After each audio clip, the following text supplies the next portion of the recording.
Hey everyone! So, today we are gonna be looking at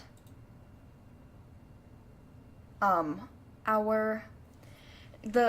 scary movies that we have watched from 2000 to 2023. So up to literally today, what scary movies we've watched. And that's basically what we're doing today. We might end up playing something a little bit later if this ends up being like pretty short, but we do have quite a bit to get through, so I'm not sure why my window capture just stopped working on me. What? We're just there. Okay, there we go. Alright, so we do have it up, that's good. We will be going through all of these movies that are up there.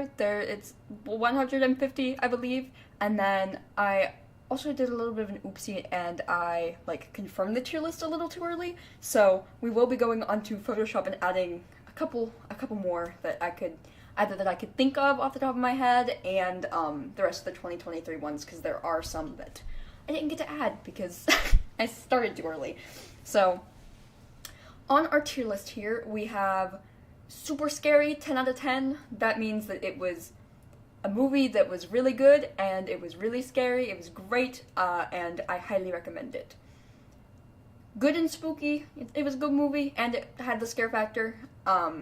Good movie but not scary means it was a good movie for other reasons, but it wasn't scary, so I feel like I have to clarify that, because when you're watching a horror movie, you're kind of expecting to be scared, but some of these were really good movies, but they weren't scary. Then we have meh. That's just kind of like movies that are okay. Like, you could watch them if you're bored. I'd probably watch them if I was bored, but they're not great. Then we have bad movie, don't recommend. Because I'm not super picky, we probably won't end up with a whole lot of movies in there, but there's gonna be some for sure. And then our last year is what the fuck. And so these are movies that I can't, with my good heart, recommend to anybody to watch. But they're movies. They're there. They're not necessarily bad because of how what the fuck they were. But I can't recommend them because they were just they were too much.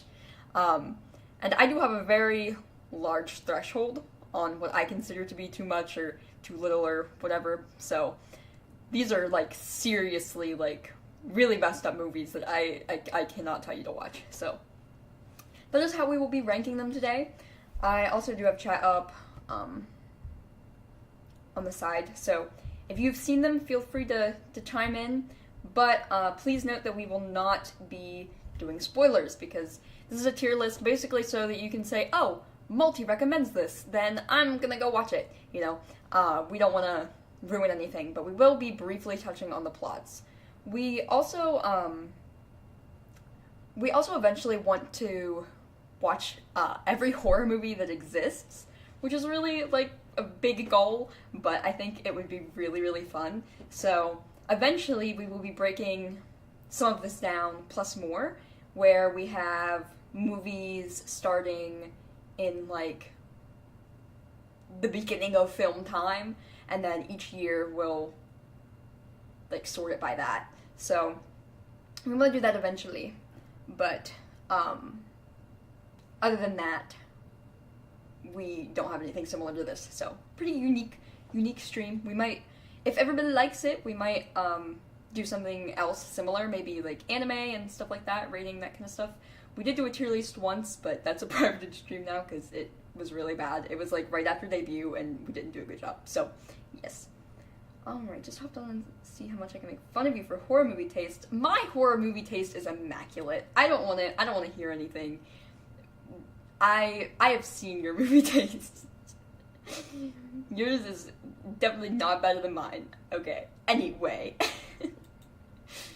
Let's start off with a very strong contender first. This is called Ju-on the Curse, and Ju-on the Curse is the Japanese name for The Grudge. It is the original movie that was made, and immediately I gotta put it in here because this is This is probably one of the scariest movies that I've watched, and I don't really know why. She scares me, okay? The Grudge Lady is horrifying. She makes that death sound, and she crawls at you. She has to go on top tier, and especially the original one. The original Japanese one is by far the scariest Grudge movie in my opinion. So that one goes there. Next we have Jeepers Creepers, and I'd say it's a good spooky movie. Definitely not scary. It's like super scary, I should say. It was one of the first horror movies that I watched, so it kind of is a good starter, question mark, at least by my standards, if you want to start getting into horror movies. It's about this, like, creature that... Oh. Hold on just a moment. There are people.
Okay, we're good. There were people. There were people in the hallway. It truly is the most the most terrifying phrase that I could possibly say. Yeah, no, they're always so loud. I can't wait to get out of the dorms. Anyway, let us continue. Jeepers Creepers is a movie where there is a monster dude, and he every 27 years comes out to feed on people and use them for replacement body parts, I guess. It sounds kind of funny now that I'm saying it, but it's definitely a cult classic movie, so I do recommend that one. Then there is The Others, and this was a really good movie, but it was not scary. The Others is about this family that moves into a house, and these the children, they start seeing ghosts, and so they're trying to deal with the haunting and stuff, but there's nothing super scary in it. Honestly, I don't remember anything big, but the ending is really, really good. It has a great twist, and that's all I'll say about it, but I definitely recommend it. It's probably one of my favorites. Then we have the original Carrie. Again, good movie, but not scary. The original Carrie is definitely better than the remake, which I think I also have on here. We might be able to do those at the same time. Yeah, here's the Carrie remake. The Carrie remake was just kind of meh, but the original Carrie was pretty good. It's about this girl, and she finds out that she has powers, and she's bullied, and there's just these awful people in her life, including her mother, and she just has to go through a lot, and finally she gets tired of it, basically. Another cult classic movie. I think most people have probably seen Carrie, or at least read the book or something, so nothing new and groundbreaking there. Then we have the first Resident Evil movie, and I've actually seen the other ones up until the one that released most recently. These do not go along with the games or anything, just so you know. If you are expecting that, don't, because it really doesn't. However, it is a good movie, and I guess it could be considered spooky. At least the first one does. The other ones, honestly, they kind of blurred together for me. they were good, but I watched them a really long time ago, so I wouldn't be able to tell you, like, which plot went with which. But, overall, pretty good series. Has its scary moments occasionally, but nothing too much. It's kind of in between these two tiers, but I'm gonna keep it at good and spooky. Then we have Freddy vs. Jason. It goes under meh. It's not a bad movie necessarily, but it's definitely made for the fans of Friday the 13th and Nightmare on Elm Street. There are definitely some fun moments and stuff in there, and it's not the worst for sure, but it's a silly concept, let's be frank. There's two scary movie characters, they're very fun to watch, it's an enjoyable thing, but, like, if you're not a fan of the series, you're not gonna get much out of it. And also, again, very silly concept. It's literally just pitting two horror movie villains against each other. That's basically the point. So now we have Jeepers Creepers 2. And this might be a controversial take, but I think it's better than the first one.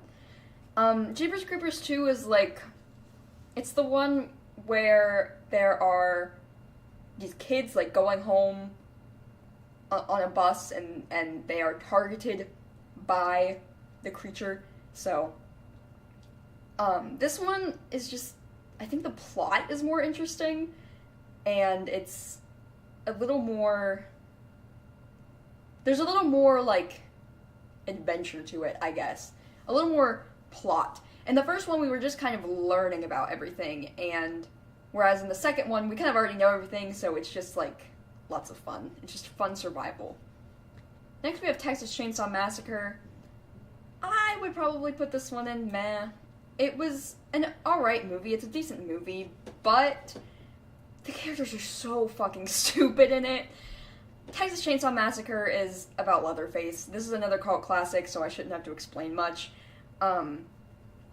Basically, these people go out, and they are in the middle of fucking nowhere, and there is a whole family of cannibals that goes after them. And so, Leatherface is obviously the star of this movie. He's the guy who wears the human face mask, you know. But I can't put it into good movie simply because the characters were fucking idiots in this movie. I realize that this is a trope in a lot of scary movies, but this one just was really bad. Like, it will really get you, like, yelling at the screen, like, what the fuck are you doing? So, this one just goes in there because the characters could have been written as stupid, but they really had no IQ points. Next, we have Wrong Turn. And Wrong Turn, I'm gonna put it in good movie if you're looking for, like, a comedy. So, I'll put it down towards the bottom because it does range on the stupid side of things. So, Wrong Turn is about these people, and they're on a drive. It's actually kind of similar to the Texas Chainsaw Massacre, but a little bit different. Where they're driving, and they get stuck in this, like, woodland area place. And there are a whole family of inbred people that are they're evil, and they're cannibals, and they want to eat the tourists. So, it ends up just being really funny, and I don't think that's what they were going for. I think they were genuinely trying to make a scary movie, but there are a lot of scenes that are just really funny, and so I can't necessarily say that it's a horrible movie, because if you're looking for, like, a scary comedy kind of thing, I would recommend that, even though I don't think it was intentional. Next, we have The Grudge, and this is the American version of Ju-On the Curse, and this one also goes up here. It was definitely scary. It has a little bit of differences from the original Japanese movie, but they did a good job in redoing it for sure. I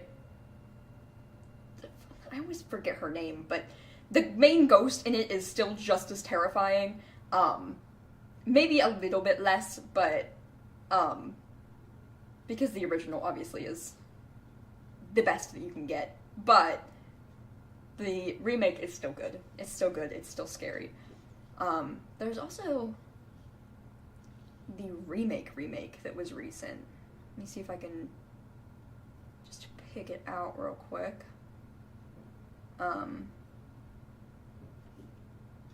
Which I again think was pretty good. It was not as scary as the other ones though, so I'm gonna put it at the far end of good and spooky, because it was definitely scary, but is not nearly the same level as the other two. So we'll put her down there. Alright, now the Saw movies are gonna be a little bit difficult for me to rank, because I've seen all of them except for Spiral, which means a lot of them tend to kind of blur together for me towards the middle ones. But I do remember Saw 1, and Saw 1 is where these two guys get taken and they are tied up in this old bathroom place, and they are shackled by their ankles, and they have a certain amount of time to get to a key to let them out, or they will be stuck there forever. And so there are a lot of gruesome scenes in this movie. All the Saw movies are gruesome, but this one I feel like has a kind of primal thing to it that makes it even more crazy. So, this one has a really good setup and a really good twist towards the end.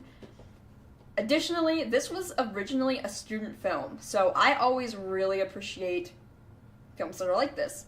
And so while I have a really good, like, scare tolerance, like, I do jump. You guys know I jump for sure. But as far as concepts go, I tend not to get scared very much. But this one has a level to it that is just like, there's something about the concept that was really unique when it first started. So we're gonna put it up in this one. Then we have the Amityville Horror. Probably the low end of good. It is based on a quote-unquote true haunting. There are lots of debates on whether or not the Amityville paranormal case was faked or not, but essentially lots of scary things happening there with the family that moved in after this guy murdered his entire family, and so then there's a lot of demonic energy and haunting stuff that goes on there. So I would say it's good. The reason it gets boosted a little bit lower for me, I think, is because it wasn't super memorable against all the other haunting movies that are out there, and also the fact that it's more than likely all fake really takes it away from me. When your whole like shtick is, oh, this is based on a true story, but the true story itself is more than likely a hoax, it just kind of, it kind of rubs me the wrong way. And I'm someone who does believe in paranormal stuff, so, you know, take that for what you will. There's also, like, the Amityville Horror has 20 of them? This is I'm talking about the original one. Oh, of the same house, yeah. This is, like, the original Amityville Horror. I've only seen 2 Amityville movies, so that is this one. Next we have The Exorcism of Emily Rose, and this is a very good movie. Also based on a true story. You can actually listen to the alleged exorcism tapes of this girl. There's a lot of debate on whether she was possessed or mentally ill, so it's a very fascinating case to learn about. That's why I'm going to rate it so highly.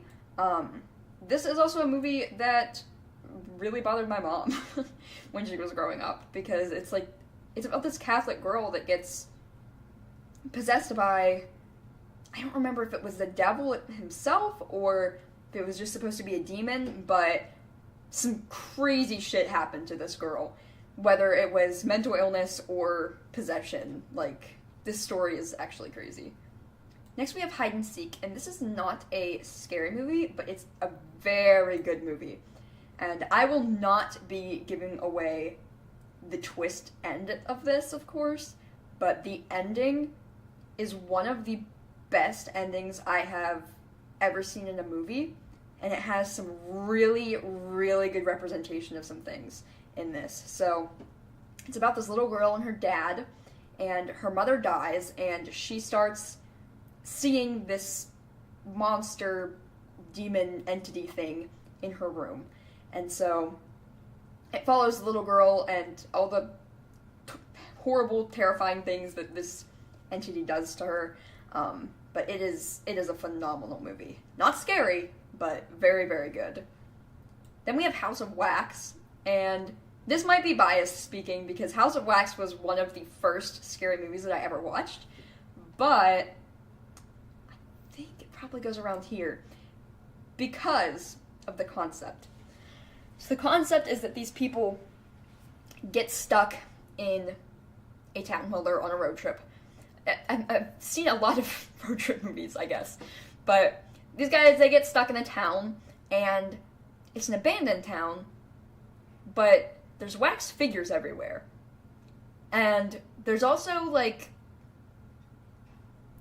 some paranormal stuff happening, some possibly, like, threatening slasher stuff going on, and the twist is so good at the end of this. I cannot stress that enough. So, definitely watch this movie. Once you, like, are able to put everything together and see what the ending is, that's where it becomes so scary. It's not super scary going through it. There's a lot of tension, there's a lot of, like, spooky moments and stuff, but the ending is really what will get you on this one. So then we have Saw 2. I would say it's a decent movie.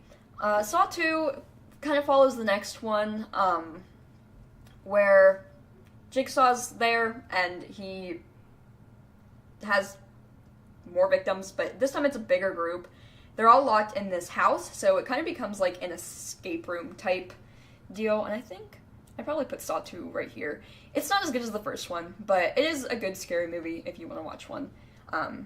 It's definitely one of the Saws that stuck out to me, at least, out of the other movies, because the other ones, they start to blend together a little bit. So next we have The Skeleton Key, and The Skeleton Key is not super scary, but it is a good movie, and I'd probably put it... I'm gonna put it up here, because it does have a really unique concept to it. Again, this one has a really good twist to it. So it's about this caretaker lady who comes in to a house with an elderly couple. And so she's tasked with taking care of them and that kind of stuff. And then she finds out that there are some really weird and paranormal things happening in the house. And so she kind of goes and she digs into the history, and it goes all the way back to, like, witchcraft and all this kind of stuff. But then the end reveal is, again, what makes it really scary. And I can't obviously give it away because I don't want you guys to, like, know what's gonna happen, you know. But very good movie. Definitely recommend it, and I hope I don't have to keep saying the ending, the twist ending about a bunch of these movies, but we will see. So next we have Final Destination 3.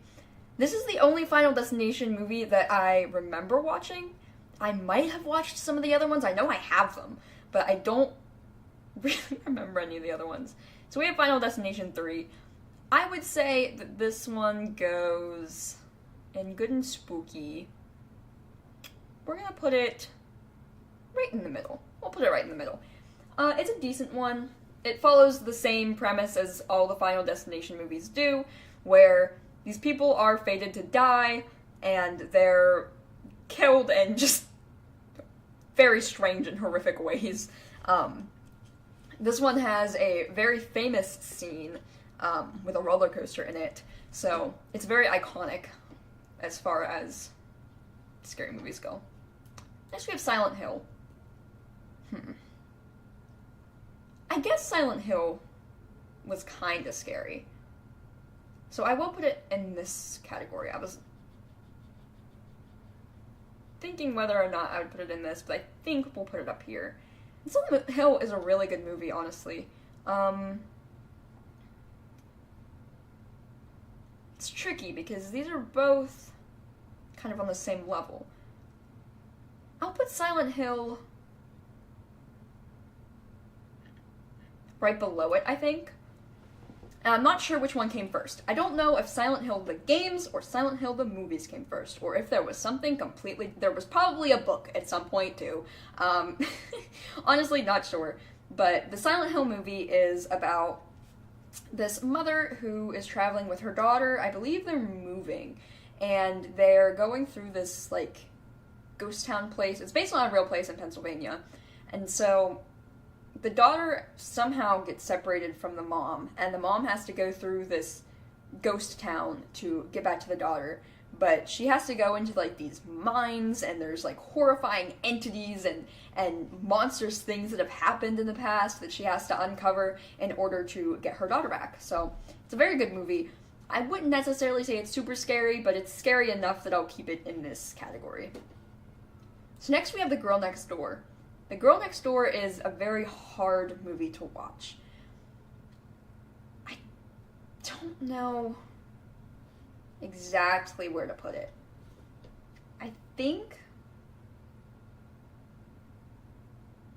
we're gonna put it on the low end of very scary. And that's because this is a completely true story. Well, there might be some, like, slight differences and stuff, but this is a real true crime story. And it follows the story of a little girl, 2 little girls, actually, but mainly one, I guess. And they go to live with their aunt because their mom can't take care of them anymore. So they go to live with their aunt, and their aunt is one of the worst people that has ever, like, fucking been on Earth. And she decides that she's going to torture these children.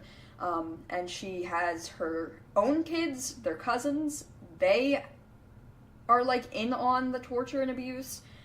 Neighborhood kids were brought into it, so it's all around just a horrifying movie because it happened in real life. And I think scary things that happened in real life are probably, like, more horrifying than, you know, fake ghosts or serial killers that were just, like, slashers and films and stuff like that. So that's why this one gets a spot. It's real, it's a true story, and it's gut-wrenching to watch. Next we have I Am Legend. And I Am Legend is not a scary movie, but it's a very good movie. And I think I'm gonna go ahead and put I Am Legend right in the middle. I Am Legend is about this guy who, there is an apocalypse, and he is essentially the last person alive, at least where he's at. He's obviously doesn't travel the entire world, but it's a zombie movie. It's very, very sad, really. Again, not scary. I guess the concept of, like, being the last man standing, so to speak, could be scary for some people, but I didn't really take it that way. There's scenes where he's so lonely that he, like, talks to mannequins, and he has this dog that's his only companion, and it's really a sad watch more than scary. I think it's more, yeah, it more tugs on your heartstrings than it does, like, pump your adrenaline. So then we have P2. Honestly, I don't remember this movie very well. I know it's about this girl who, she's going home from work. She's, like, I think she might have been, like, an entrepreneur or, like, an attorney, some kind of big wig person. And she's going home, and there is this security guard at the parking garage, and he is obsessed with her. He's like a stalker. And so she gets trapped in there with him. Because I literally can't remember anything about it, I'm going to put this one automatically into meh. Because I feel like if it was memorable, if it was, like, good, or if it was bad, I would remember something about it other than the basic plot premise. So, yeah.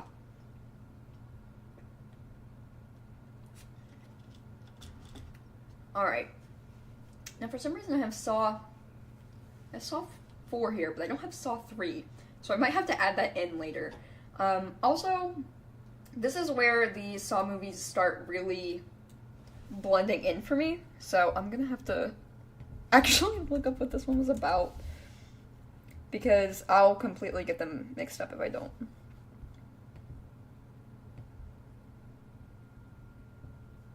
Okay. I remember this one now. It's your typical Saw movie again. It's kind of meh. I did like and enjoy all the Saw movies, but, I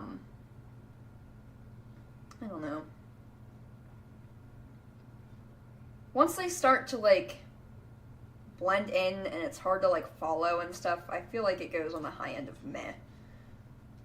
Next we have Trick or Treat. Trick or Treat is not a scary movie. It's supposed to be. It's not.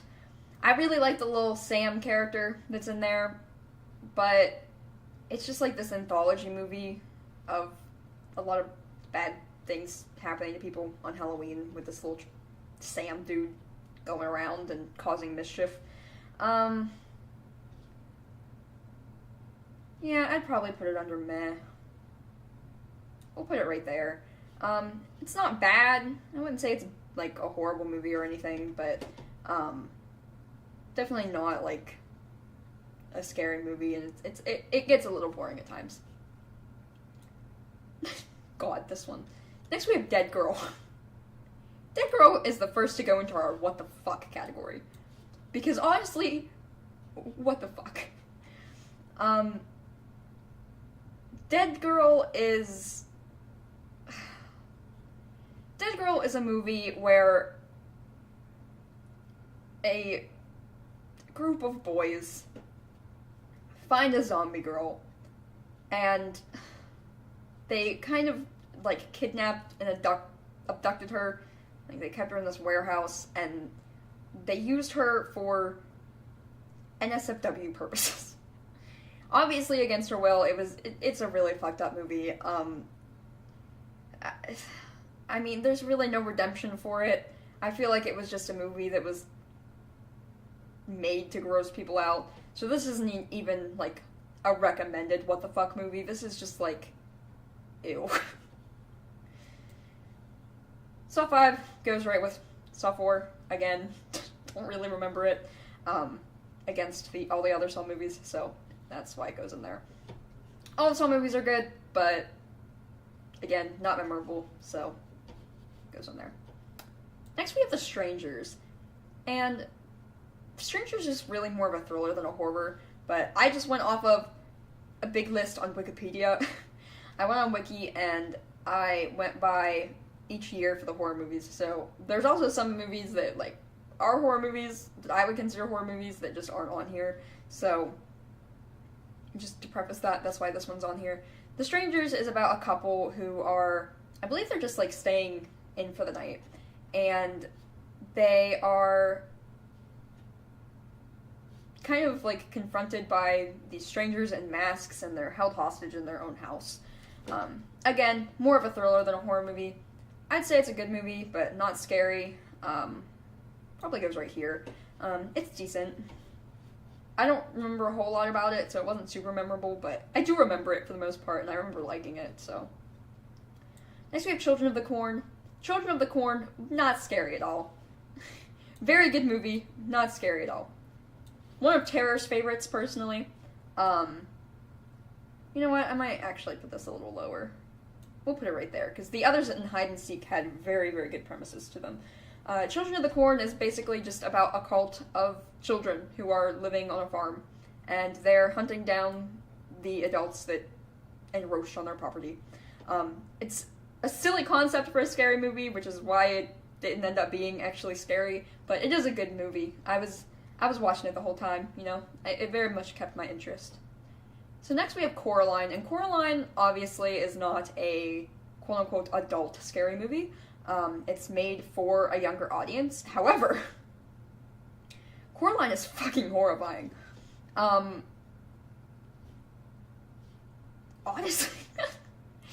no, I can't put it super scary, but can I though? Because the concept is kind of horrifying, right? It's a really good one.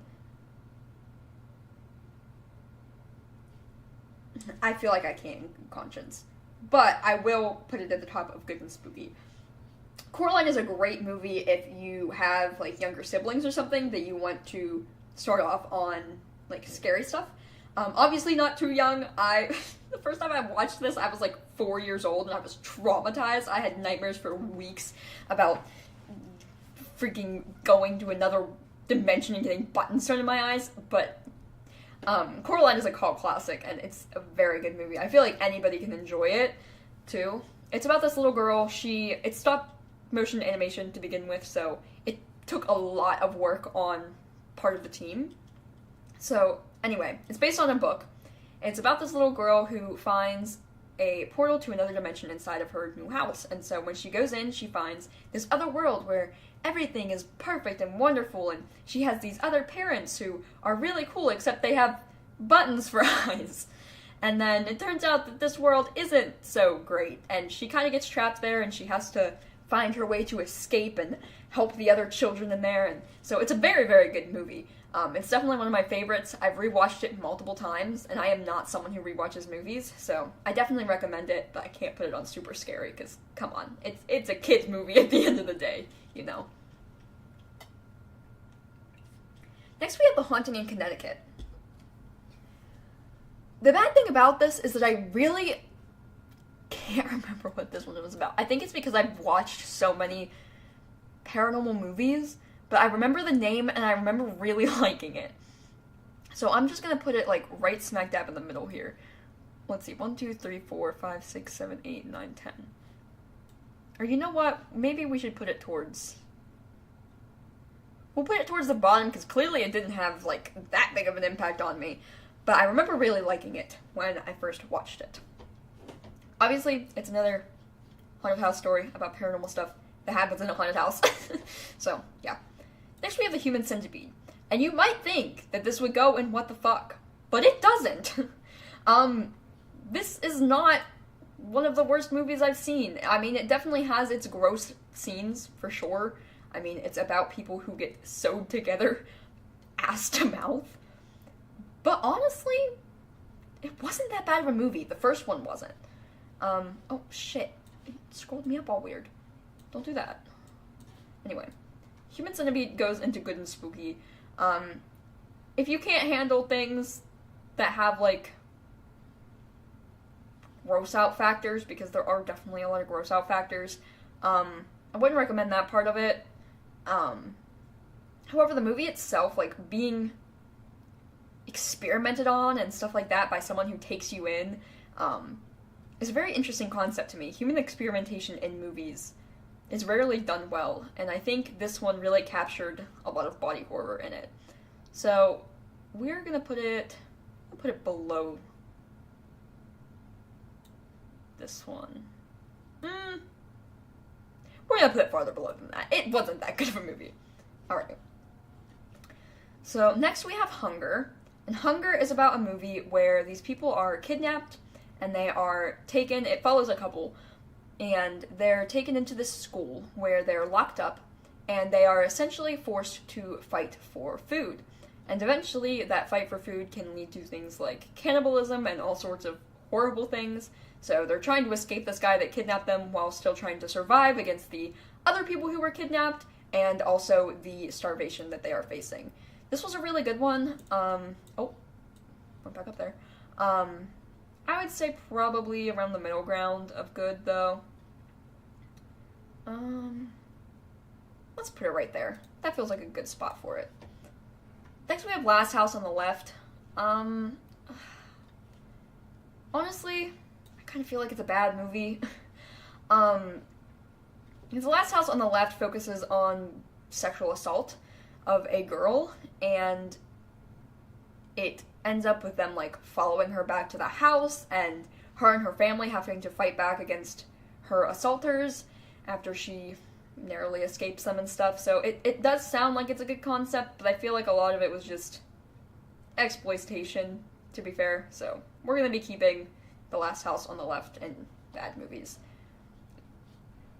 Next we have Saw 6. Again, can't remember this one from the other Saws, so it goes into meh. Obviously the top version, because I enjoyed all the movies.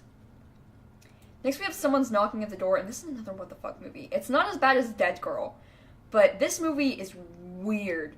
So it's about these teenagers who go out on a drug run kind of thing, and so then they're like hunted down by these serial killers, but there's a really weird twist in this movie.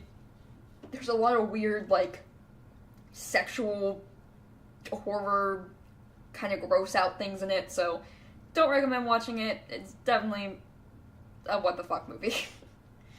Then we have The Unborn, and this is another one that I really can't remember. Obviously we have a lot in here, so automatically goes with P2 in that it was completely unmemorable for me. All I know is that there's like this evil baby that was like, I think they were like somehow killed in the womb, and then they're like wanting to be born, but they're evil now because they died in the womb and they're mad about it. Weird concept anyway, so it would probably be the low end of meh or in bad. But I'll put it at the low end of meh just because I can't remember how bad it was. Next we have I Spit on Your Grave. And with the ranking of The Last House on the left, you would think that I would say this is a bad movie. But it was not a bad movie.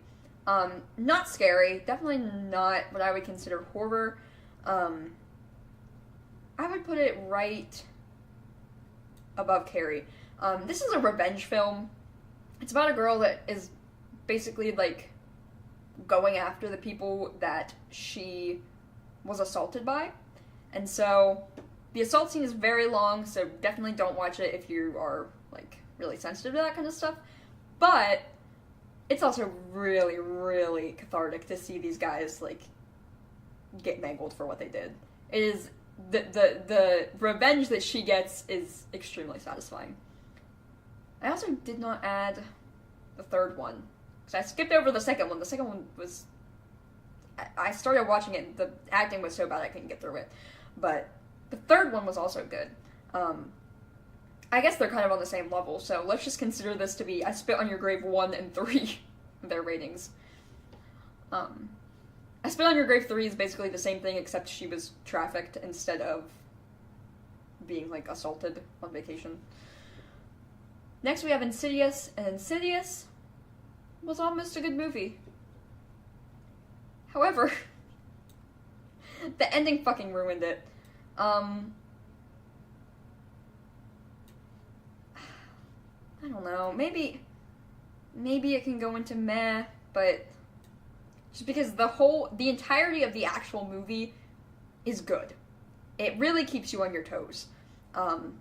It's about this little boy who falls into a coma after he, like, gets in touch with these, like, evil spirits, and the dad has to save him and stuff, but the ending is just, the ending isn't that great. It kinda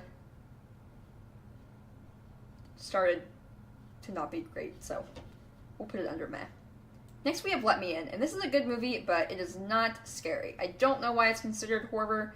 I guess because there's a supernatural element in it, but it's your typical boy meets girl kind of thing. They're like middle schoolers. It's one of them is a bullied boy, and the other one is like this outcast girl.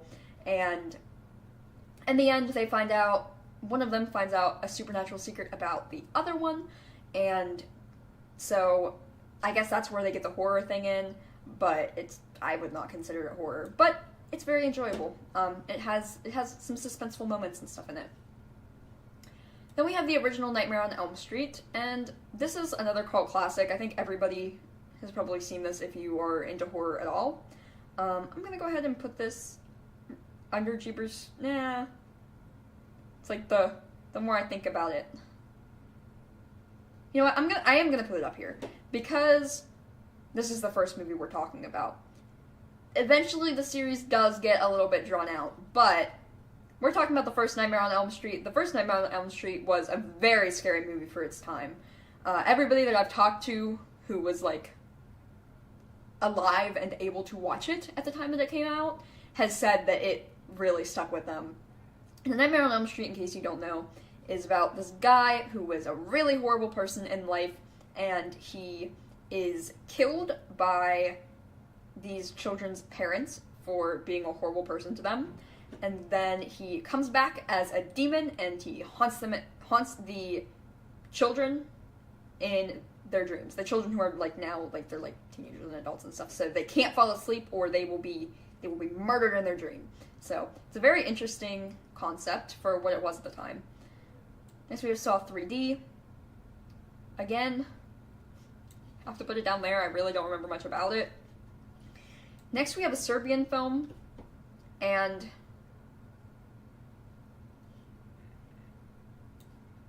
this movie is listed most places as the worst movie that you could possibly watch. It deals with lots of bad sexual things happening to people. There is the P word, there is dead things, you know, it's all around, it's really messed up. However, as someone who could stomach it, because it is extremely hard to stomach, I can't recommend it because I don't want other people to have to watch that.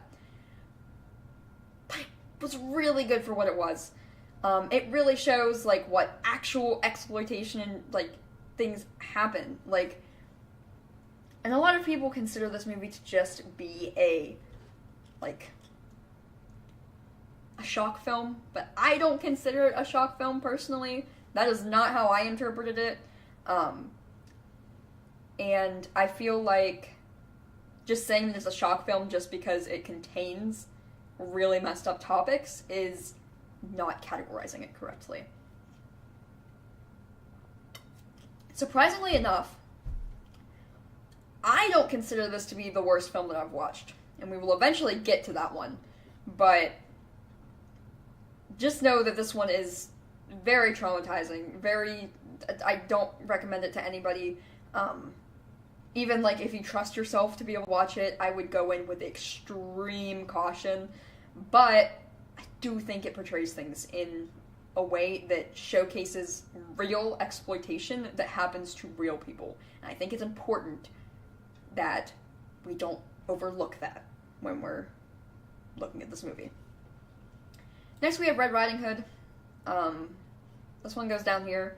I tried to watch this movie like 3 times, and I fell asleep every time. It was that boring. It's like a twist on your typical Red Riding Hood story, but there's like werewolves in the town, or it's like a werewolf instead of like just a wolf. If you know the story of Red Riding Hood, you basically know what it's about. Again, so boring that I fell asleep 3 times, so obviously not a good movie. Next we have Cabin in the Woods. I would say this is probably... This one probably goes here. Not the best movie. You can give it a watch if you want to. It's about these people, they go into a cabin in the woods, haha, and there's these like monsters and stuff that come after them. It basically turns what happens to them into a horror movie, but then the ending is just so stupid and pointless and dumb, so it takes away the little enjoyment that there was, so it goes into meh. Next we have Mama, and this is a very niche movie, which is kind of weird to me because like I've never heard anybody else who has seen it, but this was like one of the first horror movies that I ever watched, and I would say that it's a very good movie. We'll put it right here. Mama is a movie about these 2 little girls who are, I believe they're in foster care or adoption, one of the two. And they have this entity following them that they call Mama. And it's a really good movie. It has definitely some scary scenes in it and stuff. It wasn't too bad for me, and I was like probably like 10 or 11 when I started watching horror movies, so it's not too scary, but it is definitely a good take on the paranormal thing, and the ending is really good. I have a little bit of love for this one. Next, we have the original Purge movie. I wouldn't say it's scary. Honestly, all of the Purge movies really read to me more as a thriller, but they are considered to be horror. The original Purge movie, I would say, is probably, like, right here. It's a good concept. It was very interesting at the time. You know, the Purge is about a nationwide allowance for murder and crime, so it's a very interesting concept. It's, again, more dystopian thriller than anything else, but I think it was good for what it was. Then we have the Annabelle movie. Annabelle is a spin-off of the Conjuring movies, and for some reason I don't have the first Conjuring on here. I definitely added it, which is weird, but anyway. The Annabelle movie is about the doll, based on a true story. I say that very, very lightly. But the Annabelle movie was a good movie. It's about this little girl who, she gets attached to this doll that's haunted, and, yeah. I would say probably above Mama. Even though I do have a soft spot for it, if we're being objective here, it was probably a better movie. Then we have The Babadook. This one goes into meh on the better side of it. The Babadook is a really good movie at first. Pretty much all the way through up until the very, very end of it. And The Babadook is about this single mother and her son who are going through their, well, the son's father's death. And it's about this entity that kind of attaches to them because of their grief and causes lots of havoc in their life. It's mainly attached to the little boy. The little boy is the one who deals with it the most.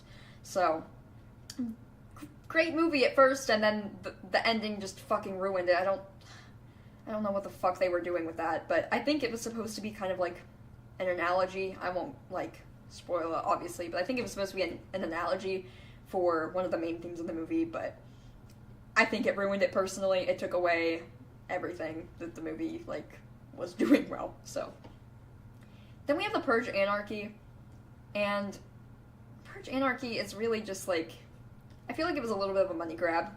I will put it right here. The Purge Anarchy was not as good as the first Purge. Honestly, it's hard to remember exactly what it was about. Not a memorable Purge movie at all. It didn't introduce anything unique. It was basically just, here's another Purge. So it didn't really have anything special going for it. Next we have Corpse Party. And as much as I really, really, really have a special place for Corpse Party, I would say it goes at the very end of Good and Spooky. This is a Japanese movie based on the video games Corpse Party, and if you have watched any of my streams, you know that I'm a huge fan of Corpse Party. I love Corpse Party, so I have to put it a little bit high. However, the other Corpse Party media is definitely way better than the live-action movie, so take that for what you will. If you're a mega Corpse Party fan, you'll probably enjoy it. I think you could probably watch it standalone as well and still have a good time with it, but other than that, like, it's definitely not better than any of the other stuff they've released. The anime was better, the games are better, the manga, well, some of the manga is better, so, yeah. Next we have Maggie, and Maggie was not really a scary movie. Maggie is about a girl who, in an zombie apocalypse scenario, she is bit, and her father is trying to take care of her. Really, it just ended up being, like, a drama to me. I don't feel like zombies are, like, very scary, but it does have a very impactful story, so that's why it goes there. Next we have the Poltergeist remake. I enjoyed the Poltergeist remake, but people who have watched the other ones say it's not as good as the original. I can't attest to that because I haven't seen the original Poltergeist, but I think it was a decent movie. It definitely had some scary scenes to it. You know what? I'm actually gonna put it higher, because now that I'm thinking about the specific scene that happened, and yeah, I gotta add it up here. It's about a family house that gets haunted by a poltergeist, and it really, like, latches on to the little girl that's in it. Next we have the Lazarus Effect. And this is one that I could not tell you what it's about. All I know is that I really enjoyed it at the time, so I have to add it to, like, the low end of scary, I guess. It wasn't that impactful on me, clearly, but it's because I watched it a long time ago, I think. All I know is that I really liked it. It was, like, in a laboratory setting. They were doing tests, and it went horribly wrong. I can't remember if it was, like, tests with demons or, like, undead people. It was something like that, but it is a good movie. I just can't reliably give it a higher rating because I don't remember it. The Visit is next, and The Visit is terrifying. There's just something about The Visit that is shocking. It's about these two kids that go on to their mom's parents, so their grandparents' house for like a week. But their grandparents are acting really, really weird. And I don't know how to explain it, but there is just something so unnerving about this movie, and it has a really good twist ending, so it definitely deserves to be up here. Not as scary as The Grudge. Grudge is horrifying, but it's up there. It's up there for sure. Then we have The Witch. This is a meh for me. Probably right here. It's a little bit of a slow movie. Takes place in like the 1960s, so very old-timey kind of people living in this village, and there's this girl who is being, like, there's like witchcraft in the woods and stuff, and she's kind of like at the center of it all, so it was an interesting movie, but would I recommend it? Probably not. It's a little too slow for me. Next we have 10 Cloverfield Lane. This one, again, I would probably consider more of a thriller, but because it does have some scary factors to it, I will put it up here. 10 Cloverfield Lane probably goes right above Resident Evil. 10 Cloverfield Lane is actually part of a series, which I did not know at the time of watching, but this movie centers on this guy who builds a bunker, and he takes these people in. I think one of them was his daughter, but he takes these people in and he doesn't let them leave because he says that there is, like, this big apocalypse happening and they can't go out there or they'll get killed. But the girls kind of feel like he's lying to them. For some reason or another, he's either lying or he's mentally ill, and so they're kind of trying to figure out if there actually is something bad happening on the outside, or if this guy is just crazy and is kidnapping them and keeping them there. So it's a very suspenseful movie. It keeps you questioning things a lot, so I liked it a lot. Next we have The Autopsy of Jane Doe. It's definitely a good, scary movie. Not one of the best ones. Probably right here. It's about a body that is being investigated at a morgue, and there is something or someone attached to that body that is not happy with the people at the morgue. So, it was a scary movie. It definitely has a lot of scares to it. It's just not super unique. I feel like there's a lot of, like, any horror movie that I've seen that has taken place, like, in a morgue is very similar. It's very similar to other, like, possession, ghost type movies, so that's why it goes down there. Now, we have The Conjuring 2, but we don't have The Conjuring 1. So we'll have to add The Conjuring 1. But The Conjuring 2, I remember was not as good as the other one. But it's also not a bad movie. Would probably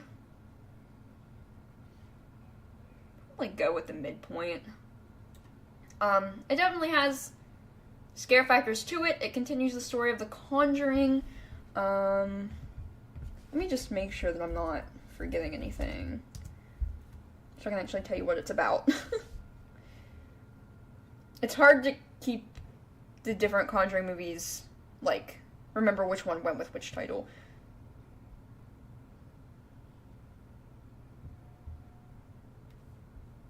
Wait a minute.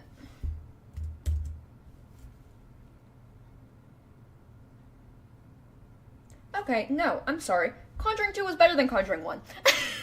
I'm a fucking liar. The Conjuring 2 is the good one. Conjuring 2 is about the real-life story of a possession/haunting that happened. It's at one of the most haunted houses that is known to exist. It is based on the Penn family, and this starts with a P, the Paragon family, something like that.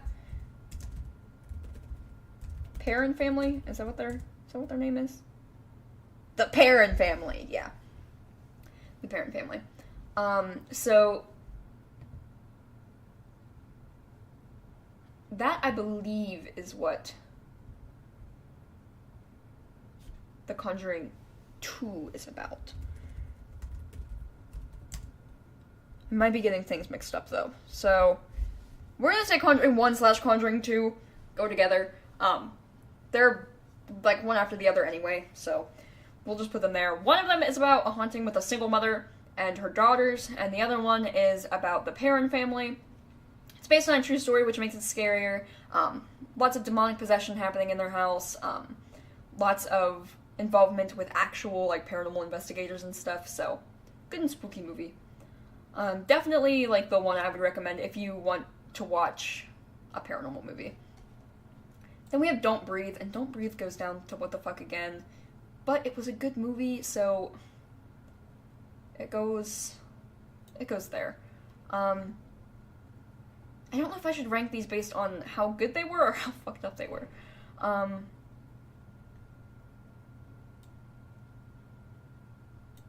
I think we'll keep it, since we're doing, like, based on, like, how good they were for the other ones, we'll do that. Which means Dead Girl has to go at the bottom.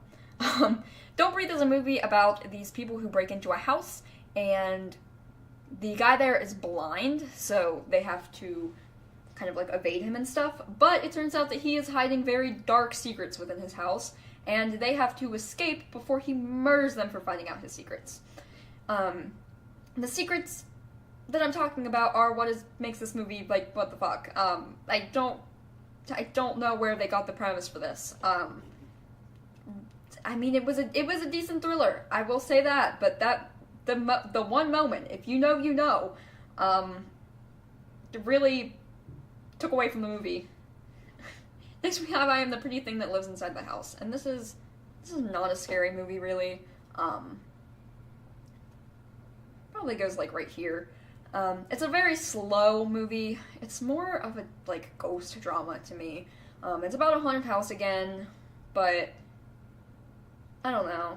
It doesn't really stick out to me much, and it is extremely slow moving. There's really not any scary moments in it either.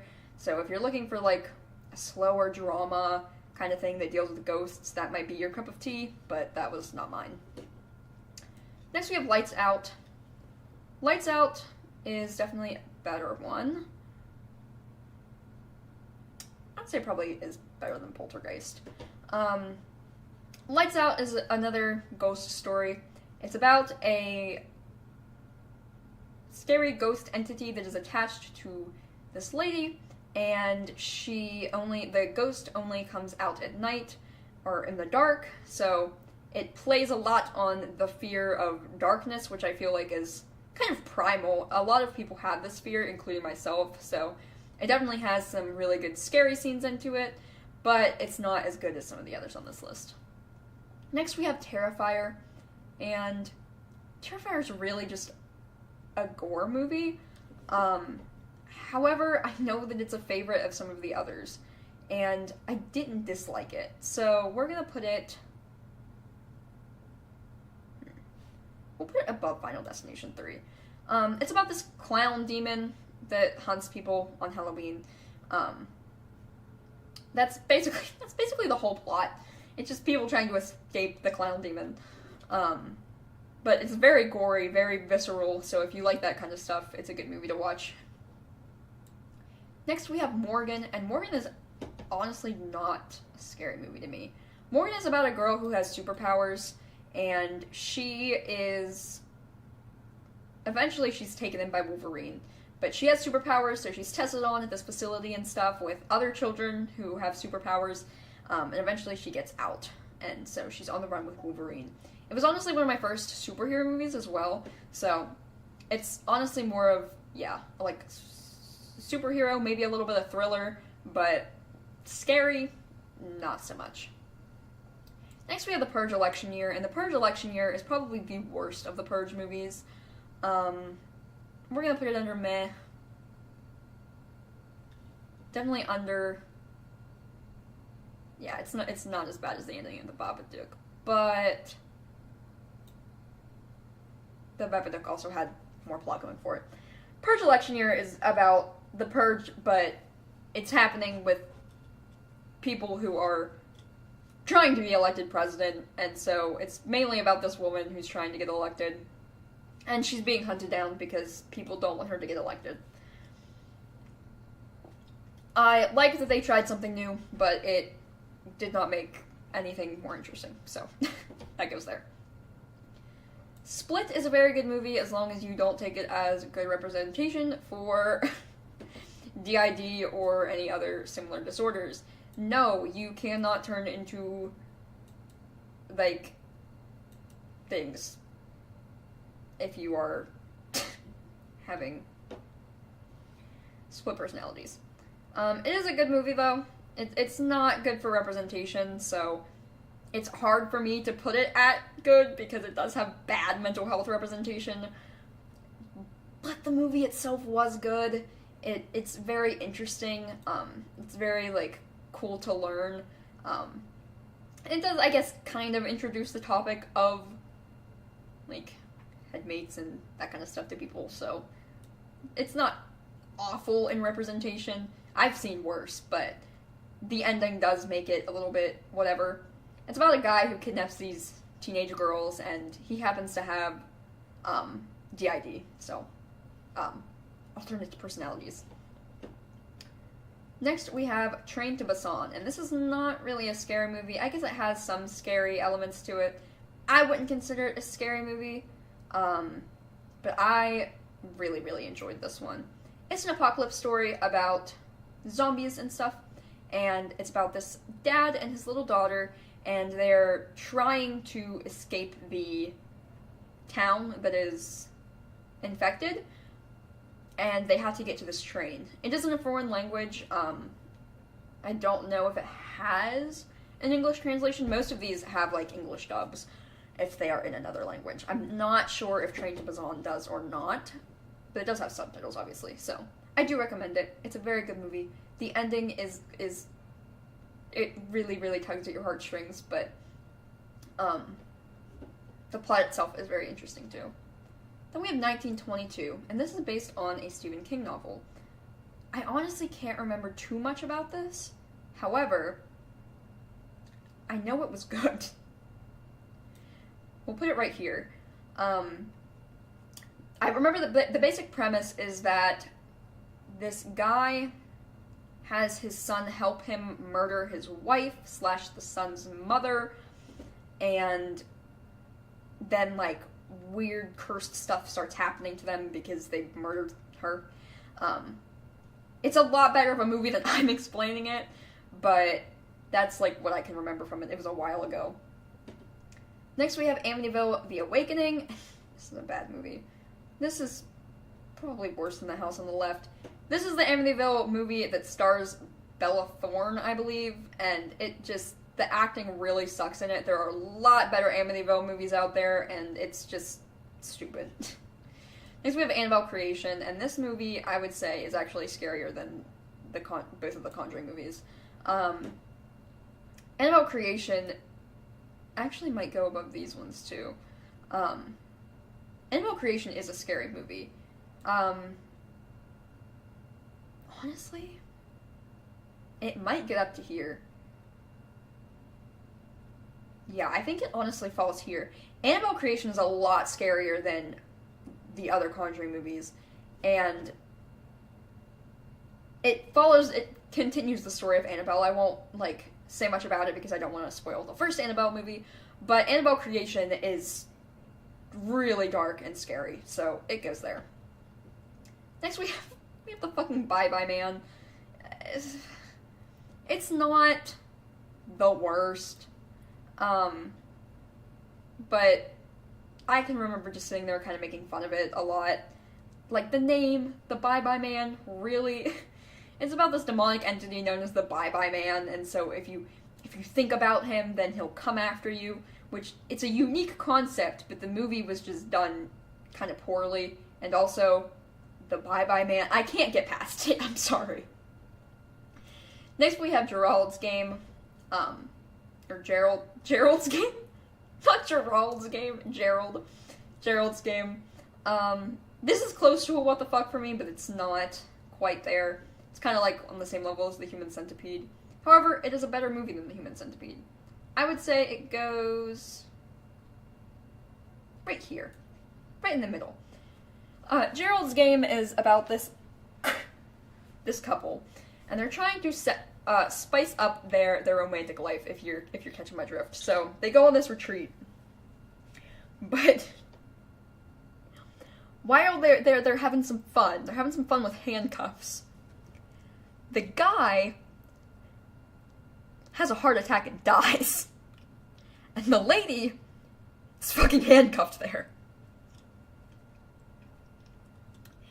So she is trapped with no way to get out, and she is next to her husband's corpse. So a lot of messed up things start happening with her. She starts hallucinating, she starts having flashbacks, and so it's a very interesting look into a psychological perspective. Next we have Get Out, and Get Out is not as scary as some of the ones on this good and spooky list, but it's a really, really good movie. So I'm putting it up here. Get Out is kind of this psychological horror kind of movie where this guy is with a white woman. He's black. This actually plays like a big role in it. It's very race based, and so he's with this white girl, and her family is a little bit weird about it. And then they decide that, well, they're getting serious, so her family has to meet him. So he goes on this trip with her, and things are really, really weird here. They have a bunch of, African American servants, and this is, in modern day times, so obviously slavery's not a thing. And the servants act really weird, and they're trying to, almost, show the guy that something is off, that something's not right. It's a really good racial commentary, and it has a lot of weird psychological stuff to it, so I definitely recommend it. Next we have Happy Death Day. Again, more of a thriller than a scary movie.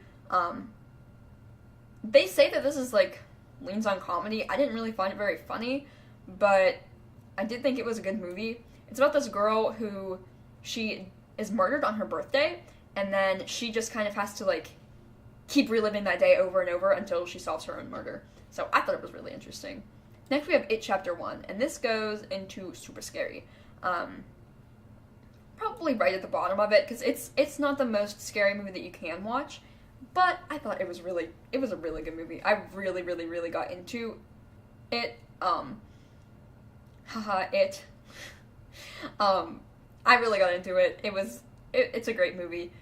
If you haven't heard of it, you should have, but, because there's the older movie and then there's the remake too.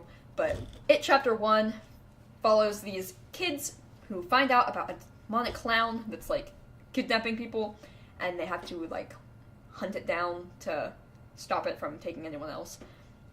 Really good movie. Definitely has a lot of scares. Got me jumping in the theaters and stuff, so we'll put that there. Jeepers Creepers 3 is not a memorable one. It's not a bad movie, so we'll put it up here, but it's really not memorable. After the first 2 movies, they kind of start to go downhill, so we'll put Jeepers Creepers 3 there. Then we have Jigsaw. This one had a weird twist to it at the end that made me like it less than the other movies. And I'm really torn about the ending of it. But I think it probably goes a little bit further down. Just because of the ending. The ending was a little bit weird. I think they tried to do a little too much without explaining enough.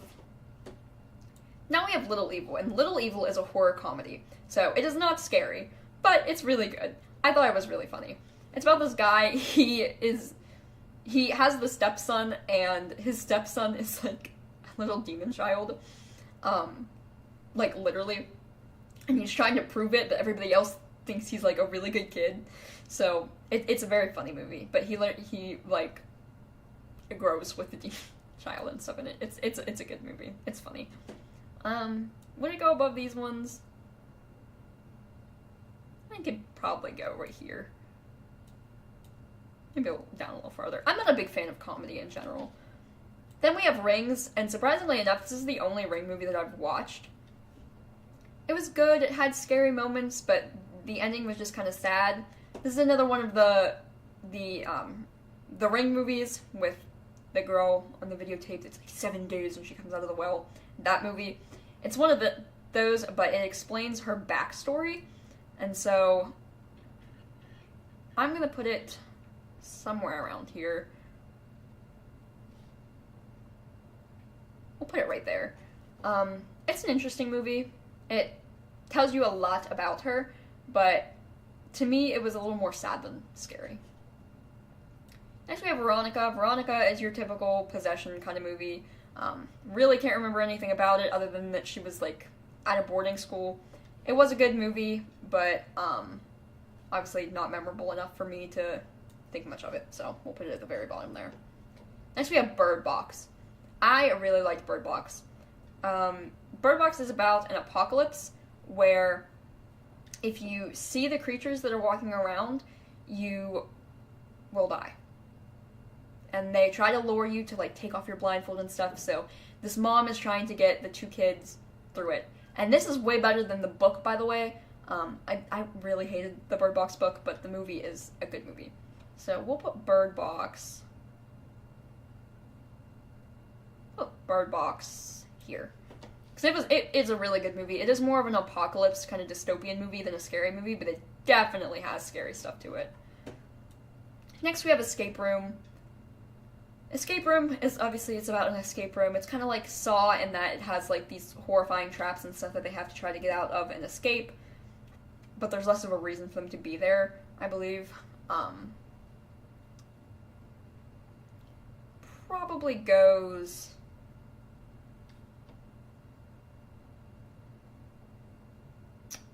around here.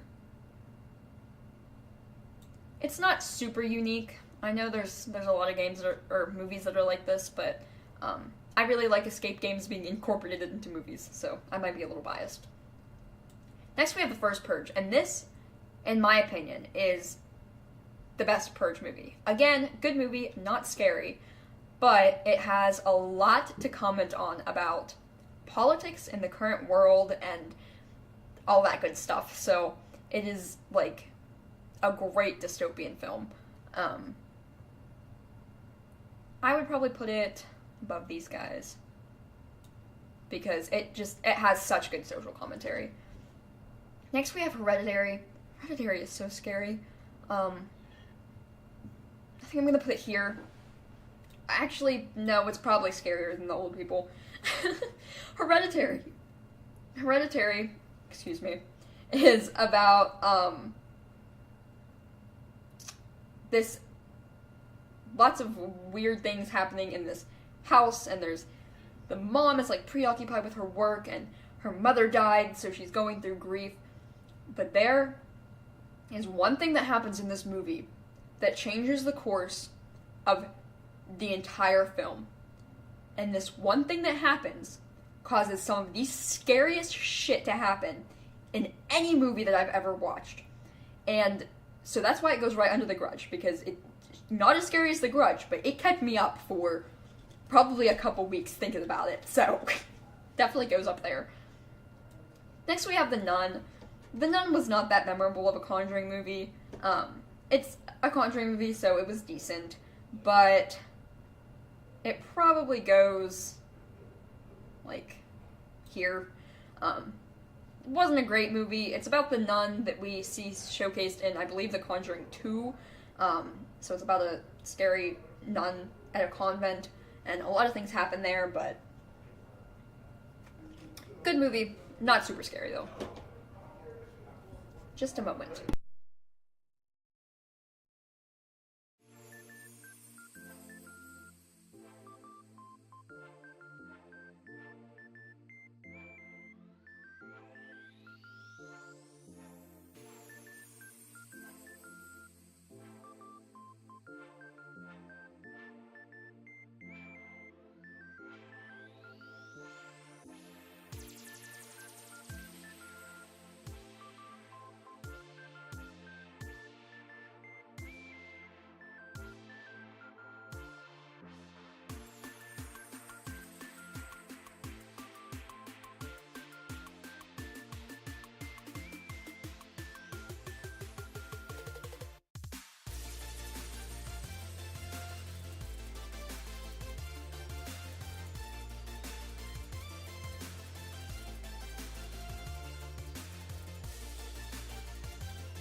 Okay, we're back. Sorry about the interruption.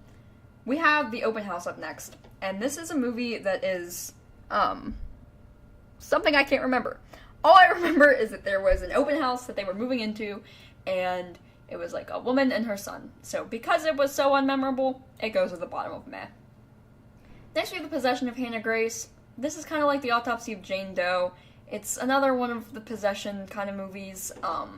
Not extraordinary by any chance, but it is good. It is a scary movie that you can watch. Next we have A Quiet Place, and this one I'm conflicted on. I feel like I have to put it in meh, right above The Babadook.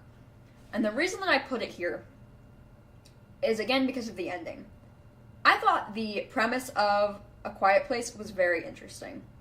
And the idea that you have to be silent, and there's like the aspect of a deaf main character where you're being hunted by these creatures who only rely on sound.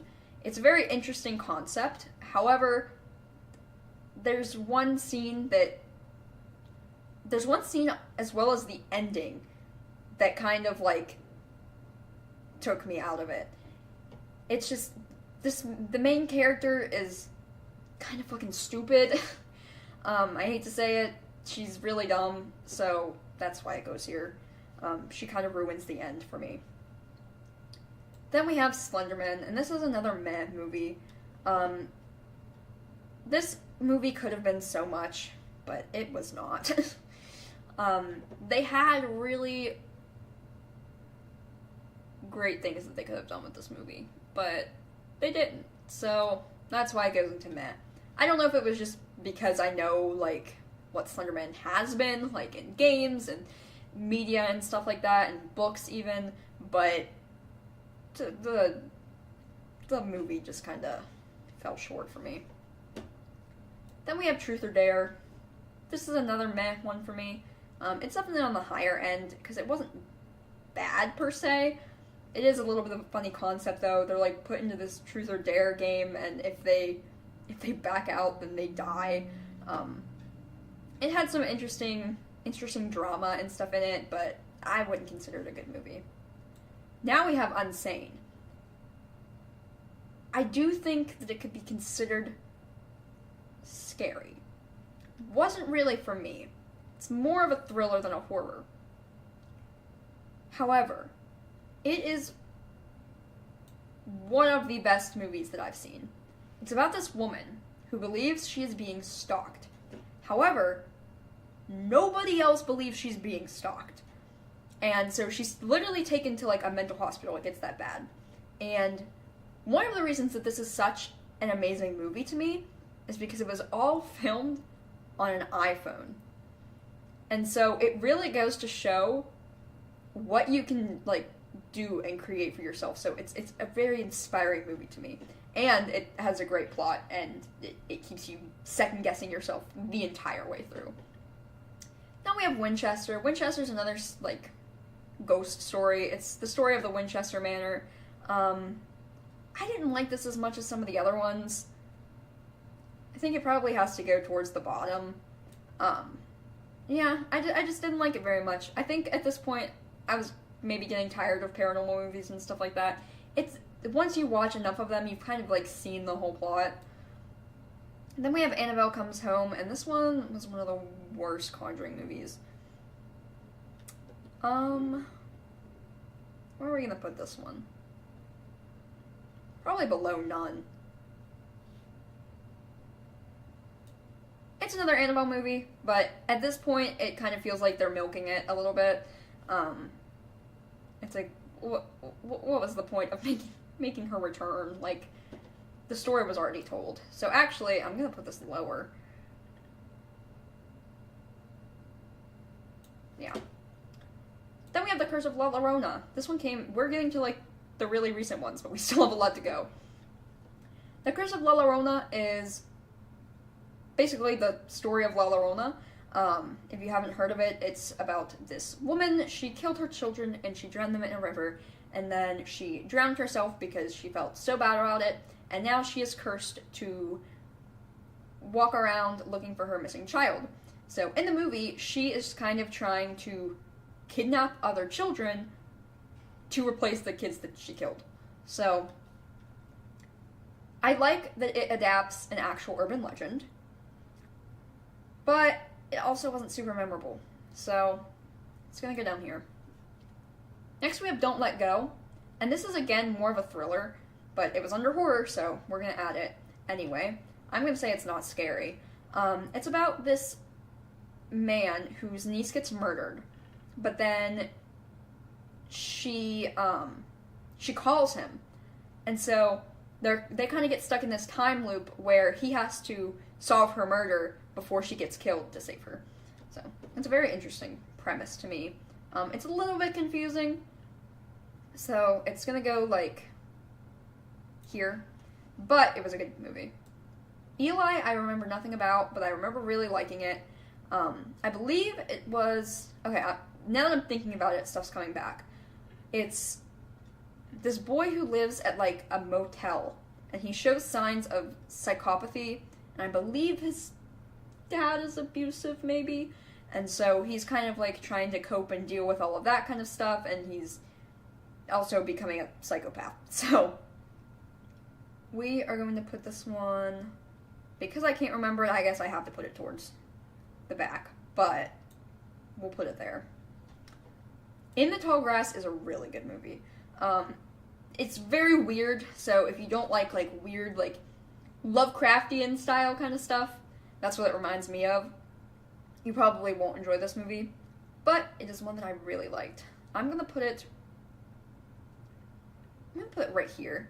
It's definitely on the higher side of things, and it's about these people who, they're driving down a road in, like, farmland, and then they are stopped when they hear, like, a child crying from, like, cornfields, but it's, like, tall grass. I don't know what the plants were supposed to be. I think it was cornfields. It might have just been grass. But they go in, but then they can't leave, and they're in this endlessly, like, or never-ending, like, changing maze of grass that is, like, keeping them there, and there's weird stuff going on. It's a very weird movie. But if you like that kind of stuff, I definitely encourage you to watch it. Then we have It Chapter 2. It Chapter 2 is definitely worse than It Chapter 1. I'm gonna put it at the very back of good and spooky. It is decent. It brings back the characters that we love. They have to face their new fears and stuff as adults, which is really interesting to see, like, the characters have such development. And it definitely has some very scary scenes in it, some real-world stuff and some with Pennywise. But the ending is one of the worst endings that I've ever seen in a movie. It has one of, like, seriously, like, the worst concepts I've ever seen. And I don't know if this concept, like, was just following the book or not, but it was bad. Anyway, I can't put it all the way down to meh because of that, because I still love the It series. But, yeah. Next we have K-12, and K-12 is actually a musical. It was made for Melanie Martinez's album, and I would say it's not scary. It definitely has some, like, creepy, cute aesthetics to it, and some freaky stuff that happens, but a scary movie, I would not say it is. However, this album does have some good music and stuff on it, so I enjoyed it. I would say it probably goes right here. Decent music, interesting little, like, story and stuff that went with it. I think it's really cool that she made a whole, like, musical kind of story thing to go along with her music, so that was cool. Next we have Ma. This is not a scary movie. I don't know why it's considered one. It's barely even a thriller.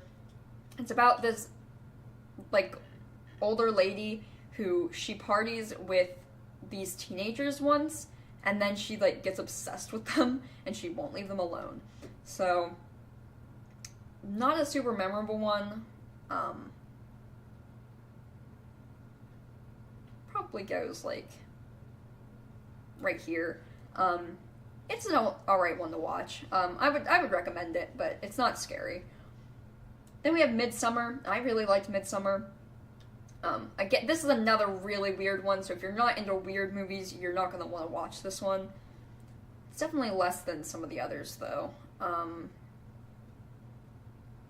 It's about these people, they go on a retreat, and they kind of end up on this commune where a lot of weird stuff happening. There's a lot of, like, sacrifices and rituals and stuff that they do. There's, like, drugs and everything, so really, like, weird mix of things here, but it is a good movie if you like the weird ones. Next we have the original Pet Sematary. I really don't think it's scary, but it could, I guess you could consider it to be slightly scary for what it was at the time. It is a good movie. I enjoyed it. I'd probably put it, like, right here. The original Pet Sematary is about this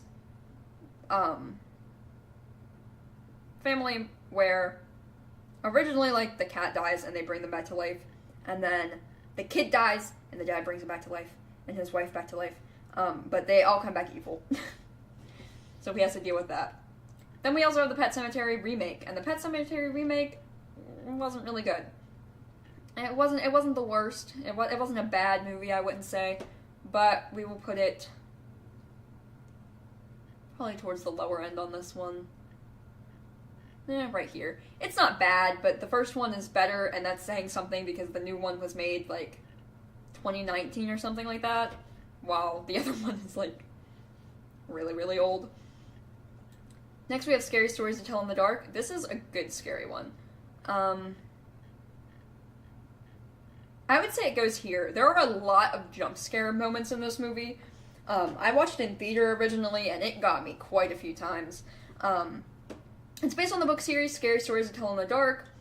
These kids find a book that is supposedly has true scary stories written in it by this little girl who had written them and died earlier, but she starts writing again, and so she makes, like, these scary stories all come to life. And they have some really good ones in this one. There are a lot of scary scenes in it. Next we have Us. And this is a good movie. I guess it would be considered spooky. It's a little confusing. It doesn't have as much of a plot to it than some of the others that are up on this side, but it's a really good movie. It's about these people that they're like doppelgangers, and so they come and they try to kill the real people. And so there's a lot of convoluted, like, weird stuff that goes on with it, which is why it's a little bit of a weird one, but it's not horrible. Now, A Quiet Place 2, you might be surprised to see, because I didn't like A Quiet Place 1. However, A Quiet Place 2 was better than the other ones. Or than the other one. It redeems itself a little bit, so that's why it goes here. I won't say anything else because I don't want to spoil the first movie. Next we have Alone, and this one is, again, more of a thriller. A lot of thrillers get lumped into horror movies for some reason, but Alone is about this woman who, she leaves her husband, but, she ends up, her, like, abusive husband, and then she ends up getting, like, stalked and hunted down by this other guy, like, in the woods. So, it is a good movie, but not really scary. It's just a thriller. I would say probably right there. It's a good one. Just not scary. Then we have Antebellum. This one, obviously, by the name, comments a lot on, like, slavery and racism and that kind of stuff. It definitely has a deeper meaning to it that is important to learn about. However, I don't think this movie does that in a very good way. The movie is very confusing. It doesn't make sense a whole lot of the times. It jumps back and forth a lot in time, and it's just hard to follow. I would put it above A Quiet Place, so it's not bad, but, no, I wouldn't. That's a lie. I was thinking, because the meaning is really, really important. This just doesn't do it good. It just doesn't. It's just really, it makes it really confusing and convoluted in ways that it didn't need to be. So, it's about a girl who is kidnapped and then she ends up in, like, slavery, but it's like old antebellum slavery, but it's current day. It's really confusing. That's why it's down here. Next we have Fantasy Island, and this is about people going to get their dreams, but as always, wishes are not free, and bad things happen to them. This was a good movie. It's not amazing, but it stands out for sure. So we're gonna put it there. It's also, like, loosely parodying the actual, like, show Fantasy Island, so it has some funny stuff there, but if you ever watched the original. Next we have Hansel and Gretel. This is another weird one. It's also kind of slow going, but I did enjoy it. I typically don't like movies that move really slow, so it does get some points knocked off for that. But it's also an interesting movie. It's based on the fairy tale of Hansel and Gretel, obviously, but it has a big twist with the woman, the witch lady, and she's trying to, like, do other things other than just, like, cook them and eat them, so.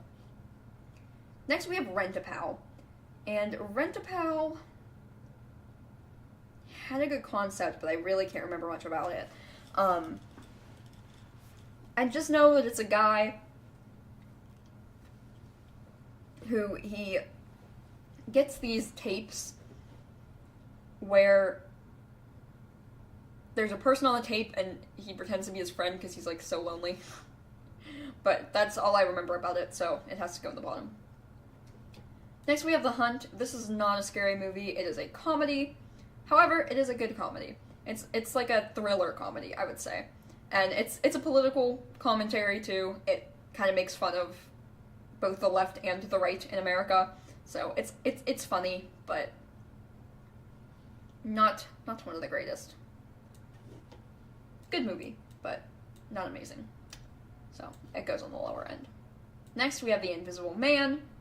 Honestly, as stupid as it sounds, this was a decent movie. I'd say it probably goes right here. It's not the high end of good by any means, but I would recommend it. It's about a girl who I believe she just leaves her ex, or he's abusive. I don't remember if he was dead or what, but she believes that he has brought himself back into her life somehow and is invisible and is terrorizing her. So it really keeps you on your feet about whether or not she's just like going crazy because of what happened to her, or if he really is just invisible. Silly concept, but it actually turned out to be a good movie. Next we have the Candyman remake. I would say it's kind of meh. We'll put it here. It tries to make some bigger commentaries and stuff, but it just kind of falls flat in doing that and in making a good movie, so it's about the story of the Candyman, but it's kind of like takes it and twists it a little, and it's weird.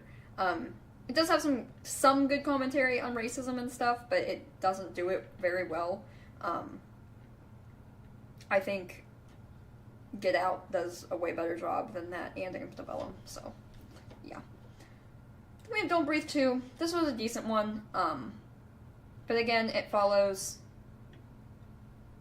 Don't Breathe 1, which is in our what the fuck category. However, this one isn't as what the fuck, I don't think. I don't think this one had as weird of stuff in it. So we're gonna put it in good movie and spooky. We're gonna put it like, because it wasn't super memorable, we'll put it there. This is just a continuation sequel of the first Don't Breathe, but it doesn't have the weird shit in it. Next we have Escape Room Tournament of Champions. And this one probably goes right under the other Escape Room. This is the sequel to the first Escape Room, so I can't say much, but it is about victors of the escape room being forced into an escape room together. Next we have False Positive, and this is a what the fuck movie.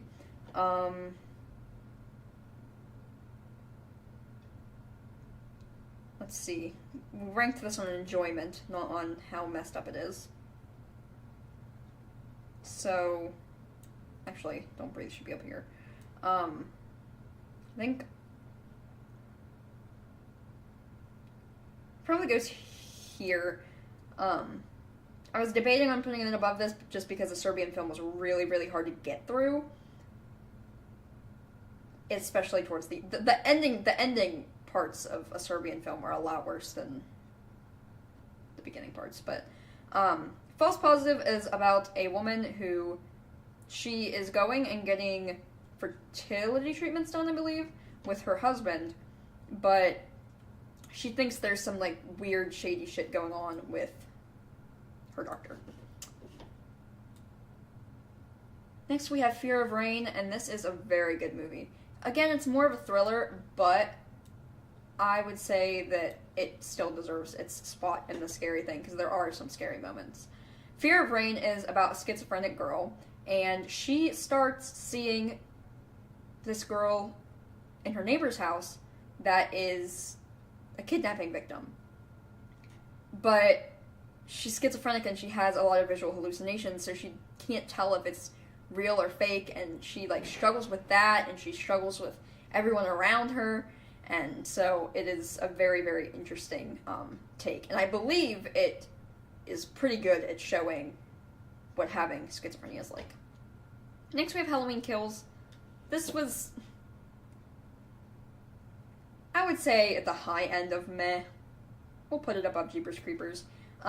It's a continuation of the Halloween movies. He comes back and kills people per usual on Halloween. Like, it's nothing phenomenal. The ending is a little bit funny, so it gets extra points for that. Next we have Old, and this movie probably goes into what the fuck, because of a certain thing that happens. It's about a beach where people start aging rapidly, and they can't escape the beach. Enjoyment level? Probably here. There's one thing in it that makes it a what the fuck movie, but it's enough to ruin my whole perception of the movie.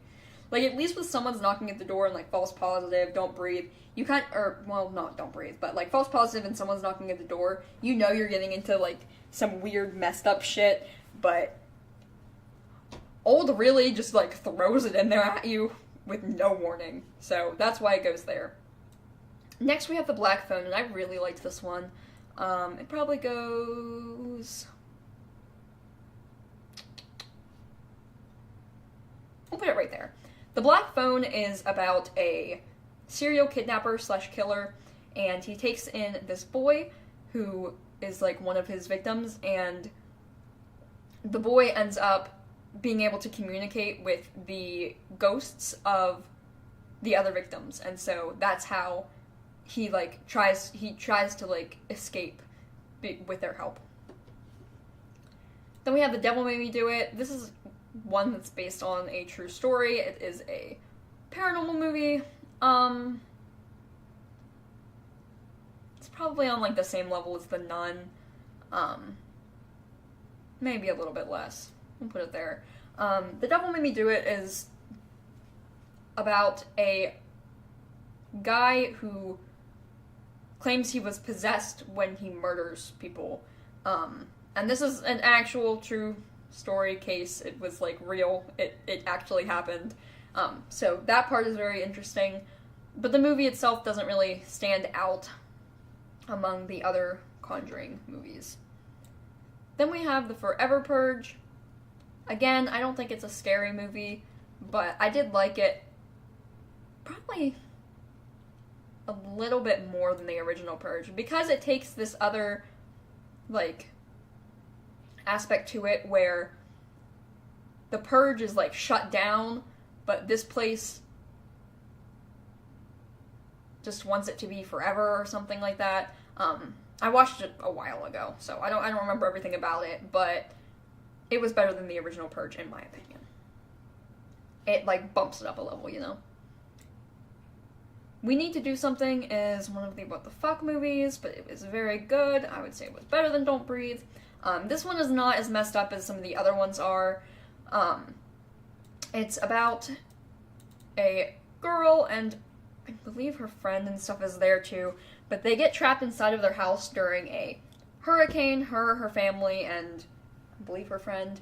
And so some really, like, messed up things start happening there. There's, like, a demon that's trying to get them at the same time, and there are, like, really messed up family dynamics and stuff like that. That's why it goes into the WTF category.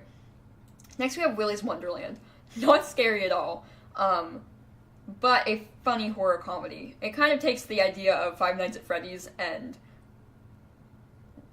makes it silly.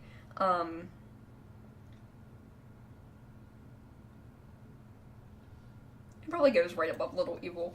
Again, because it's comedy, it kind of goes lower for me, but I still liked it. Next we have Barbarian. And Barbarian and Barbarians are two different movies that came out the same year, and one of them only has an S. So I actually watched Barbarians on accident. Trying to watch Barbarian. Excuse me.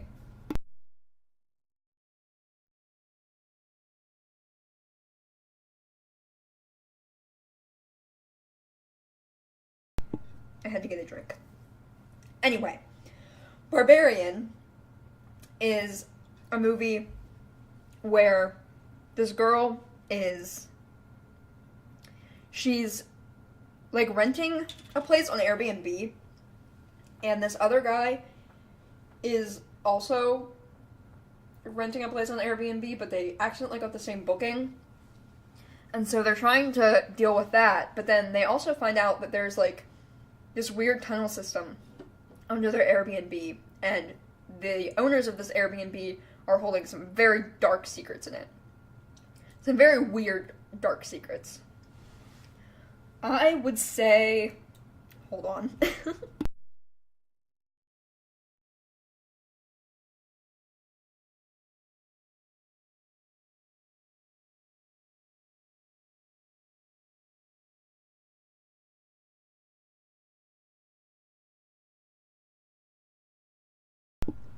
My throat is giving out slightly, but we'll finish this list, don't worry.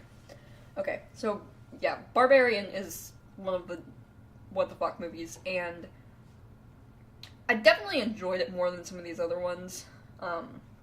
Probably goes right here, but it is a pretty weird one towards the end, and it kind of takes away the horror aspect. Next we have Barbarians, which was a bad movie, probably right here.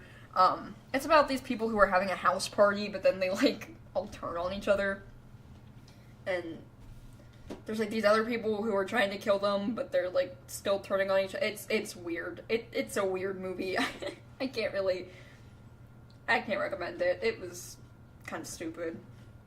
Next we have Bones and All, and this one is not a scary movie, but it's a very good movie. A lot of people will not like this movie because it deals with cannibalism, but I thought it was a really good movie. I'm gonna put it right there. It's about this girl who, she finds out that she is, like, this monster that has to eat people, and she meets other people who are those monsters and have to eat people, and she makes connections with this boy, and they fall in love, but then this other creature that she has met wants to, like, ruin that and stuff, and so there's a thriller aspect to it, but there's also, like, the main character is also kind of not a good person because she's eating people, you know? Next we have Don't Worry Darling, and Don't Worry Darling is a weird one. It's about this couple who, they live in this, like, fabulous, like, perfect little neighborhood life thing, but they have, like, traditional gender roles in it, but they're, like, chosen traditional gender roles. Like, I think the women are, like, they're allowed to work, but not the same, like, jobs and stuff as the men. But in the, oh, I can't say the ending. I almost gave it away, but it has a really weird ending to it, and it all comes after one of the wives starts questioning kind of what's going on, and why their husbands are so secretive and that kind of stuff, and if their place really is, like, the perfect utopia that it's painted to be. I thought it was a good movie, but not scary. Probably goes, like, I'll put it here. Next we have Goodnight Mommy, which, that's the only time I'm reading that. It's about these two little boys whose mother goes through plastic surgery after a big accident, but then they feel like there's something, like, wrong with her. Like, something else changed other than her getting plastic surgery. And she's, like, all wrapped up in these bandages, and they have to take care of her and stuff, but there's something off about her. And so that's where that story goes. And this is a good movie. It definitely kept me confused. I will say that I watched the Albanian version of this. I believe it's Albanian. So there is an English remake of it, but the one that I watched was the original one. It was either Armenian or Albanian. Let me look that up for you real quick.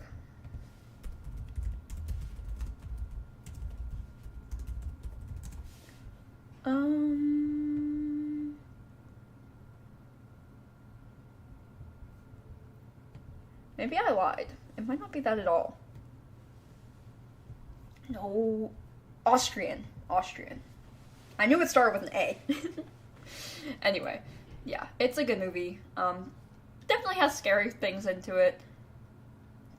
extremely memorable, but probably right there. Then we have Halloween Ends, and I think this was a great way to end the Halloween series. So I'm going to put it in maybe towards the top somewhere. I don't know, because it's really not as good compared to these, but I guess we'll put it there. It's a good ending, I think, and I really hope they don't make more movies after this because they made a good ending. Next we have Hatching. And Hatching is a really weird one. I liked it. It wasn't really scary to me, but there were scary moments. It's about this girl, she has like really strict and controlling, she has a really strict and controlling mom, and so it really focuses on that, and she finds this egg that has like a creature growing in it, and then the creature hatches and stuff, but the creature is like a monster, you know? So it kind of represents other things that are going on in her life, so it's one that you really have to think about. I would say it probably goes like here. It's a little too weird, you know? You have to think a little too much. And I do like movies that you can think about and theorize about, but, like, you have to read into a lot with this one to understand it. Then we have Incantation. And Incantation goes right here for me. Incantation is a very scary movie. Now, it is dubbed, so you can watch it there. But it's foreign, it's Asian. I don't quite remember, like, the actual thing. So I don't want to say the wrong thing.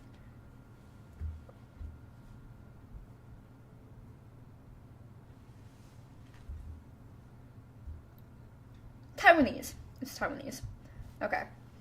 So, yes, this is one of my favorite horror movies of all time. It is a found footage movie, but it is done in a way that isn't extremely annoying like some found footage movies are. It's easy to watch, and it has lots of very scary and confusing and creepy things in it. It's about this lady who she broke like a cultural taboo a long time ago by going into this place to like investigate ghosts with her friends, and then she like gets really bad backlash, she and her friends do, based on the taboo that they broke. And so she goes into a mental hospital for years. She eventually gets out of the mental hospital, and she gives birth to a baby girl while she's in there, and so she gets her daughter back after she leaves the mental hospital, but then the taboo, like, curse kind of thing comes back on both of them. So she has to try and figure out a way to save herself and her daughter. It's so good. It's such a good movie. And the ending will just have you, like, kind of sitting there, like, your jaw dropped. Next we have Jeepers Creepers Reborn. This one goes, like, right with Jeepers Creepers 3. Don't remember a whole lot about it. It's just another Jeepers Creepers movie, really, to me. Then we have Megan. Megan is not a scary movie. It's about an AI that becomes best friends with this little girl, but then she gets, like, yandere over her, for lack of a better term. Not like in a romantic sense, but, like, she gets super possessive and stuff, and she starts, like, hurting people to keep the girl. I would say probably meh. It's not a bad movie per se, but it's not great either. Then we go to Nope, and I fucking hate this movie. Okay, I will explain why. Nope goes right in the middle here. Nope is a sci-fi movie where there's aliens and stuff. You know, they set that whole thing up. And these people are trying to record the aliens, or record proof of the aliens, so that they can get famous off of it. But they don't really ever see the aliens until, like, later on in the movie, and then by the time they see the aliens, the whole plot just, like, falls apart, and it's bad. So that's why it's down there. Next we have Pearl. I think Pearl is more of a thriller, but we can count it as scary. I would put Pearl kind of low on the good end of things.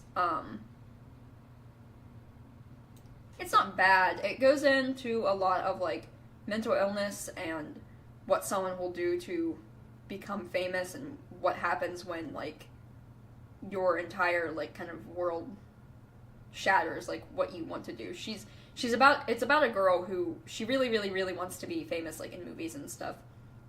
But she's also suffering with, like, severe mental illness, and her mother is, like, super controlling and everything, and so she has a lot of messed up things that compound on her, and eventually she just breaks from it. Next we have Skinamarink, and people are gonna not like me for this one, but I didn't really like Skinamarink. It's not a bad movie, so I'm not putting it under bad or anything like that, but I feel like it just does a whole lot of nothing.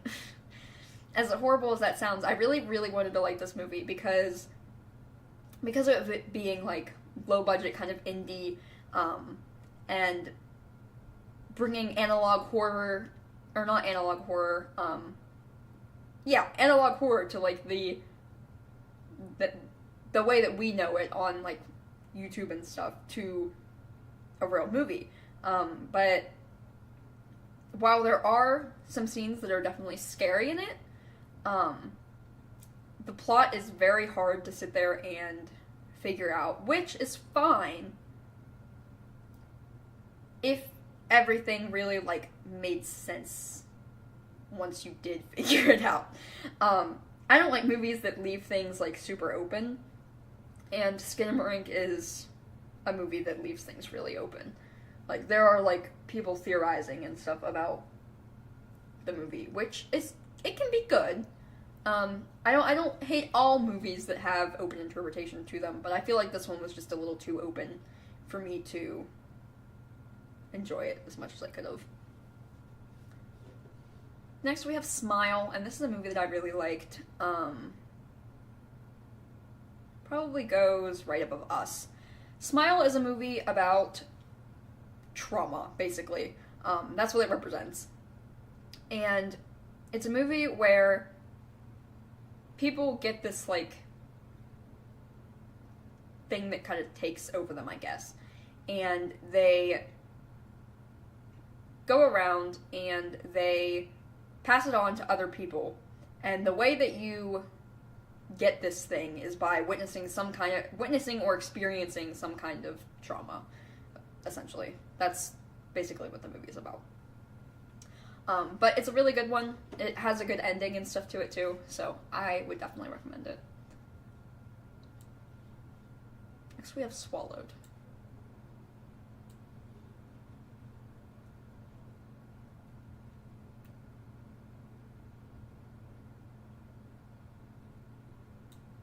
That's where Swallowed goes for me. Swallowed, for me, was worse than a Serbian film. Which is weird because the topics are not worse. But Swallowed is just a disgusting movie. There are definitely characters to love and characters to hate. It follows a plot that is interesting. It starts with, like, people being forced to be drug mules.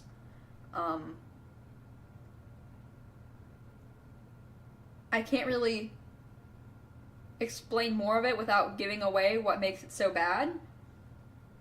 But please don't watch Swallowed. Like, it does have some commentaries on some good things, like the drug muling issues and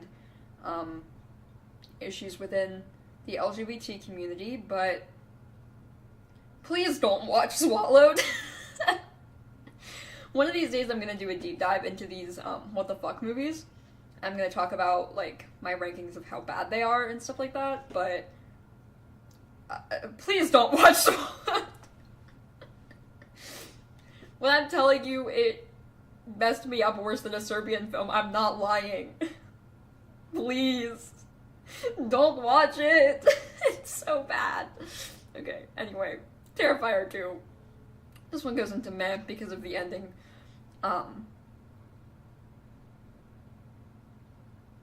probably above some of these, though. Yeah, we'll put it right there. Terrifier 2 is a continuation of Terrifier 1, where evil clown demon man comes back and is trying to murder people again, obviously. But the ending to this and the beginning of this are really weird and do not fit in with the movie at all. I think they were trying to be, like, deep and creative and unique, but it just kind of didn't work, so it made the movie fall flat on its face. Next we have The Blackening. The Blackening, is a, like, horror comedy movie. And it makes some good points on, like, issues within, like, the black community and that kind of stuff. So, personally, I can't really judge it because, you know, obviously I'm not part of that community, so I can't really comment on those issues and stuff.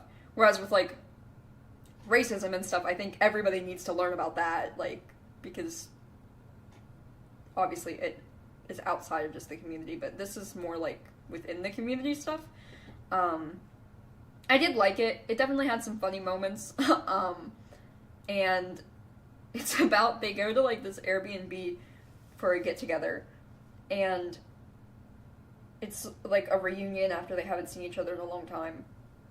But they find this really, really racist board game, and it starts making them, like, talk about black trivia and stuff, or they die, if they get the answers wrong. So, obviously there's a lot more to it than that, but, I can't really rate it very well, because I am not in the community. It's not a movie for me, you know? Anyway. Next we have The Invitation, and this is not a scary movie. This is more like a drama movie with vampires in it.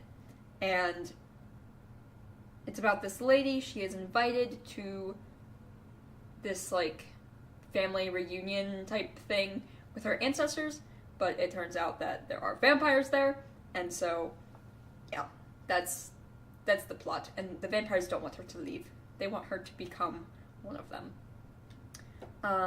Good movie, but not horror, you know? I'd say it probably goes, like, rate. Actually, it might go below. I wasn't expecting to rate it that low, but when I'm looking at the other ones, I think I like the other ones better. Next we have Watcher, and this was a meh movie. It was a little bit predictable, a little bit interesting, but a little predictable. It's about a girl who believes she's being stalked, and other people are, like, convinced that she's not being stalked, and she's trying to, like, prove that she is being stalked, but she is kind of just, like, coming off as crazy and stuff, so you don't know if she's being stalked or not. Unsane does this way better. This concept is kind of, like, slow in this movie, so that's where I rank that one. Next we have Consecration, and Consecration is where this guy, like, died of a supposed suicide at a convent. However, his sister does not believe this is true. And so she goes to investigate, and there's some weird stuff happening in this convent. There's a lot of secrets that she doesn't know, and so she's trying to find out what happened to her brother, but then she's also kind of drug into these other mysteries. Good movie. I liked it. It was interesting. Probably, like, right there. Next we have Evil Dead Rise. This was another good one. It's part of the Evil Dead series, but I haven't watched the other ones, so I can't comment on it as, like, a continuous fan.